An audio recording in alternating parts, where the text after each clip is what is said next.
इस्लामाबाद की इंसदादे दहशतगर्दी की खुसूसी अदालत ने दहशतगर्दी के 3 मुकदमात में चेयरमैन तहरीक इंसाफ की दरखास्त जमानत में 26 जुलाई तक तौसीह कर दी है। मजीद तफसीलात जानते हैं डॉन न्यूज़ के नुमाइंदे उमर बर्नी से। उमर बर्नी, मजीद क्या पेश सामने आई है, बताइएगा।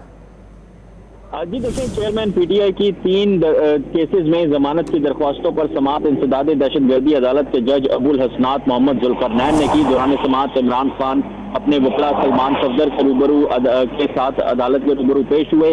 दौरान समाअत अदालत ने पुलिस से मुकालमा किया कि अगर बेगुनाह है तो बेगुनाह कर दें, अगर कोई सबूत है तो बताएं, अगर तफ्तीश ठीक ना हुई तो आज आईजी को भी मैं जाती हैसियत में तलब करूंगा।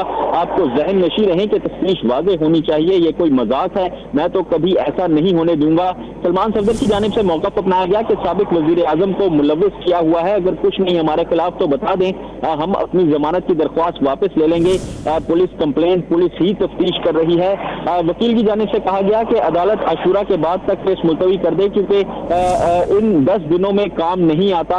अदालत की जानिब से साबिक वज़ीर आज़म की 3 दहशतगर्दी के मुकदमात में जमानत में 26 जुलाई तक तौसीह कर दी गई है और केस की समाअत जो है वो भी 26 जुलाई तक मुलतवी कर दी गई है। जी, 26 जुलाई तक तौसीह कर दी गई है। तफसीलात देते उमर बर्नी, आपका बहुत शुक्रिया।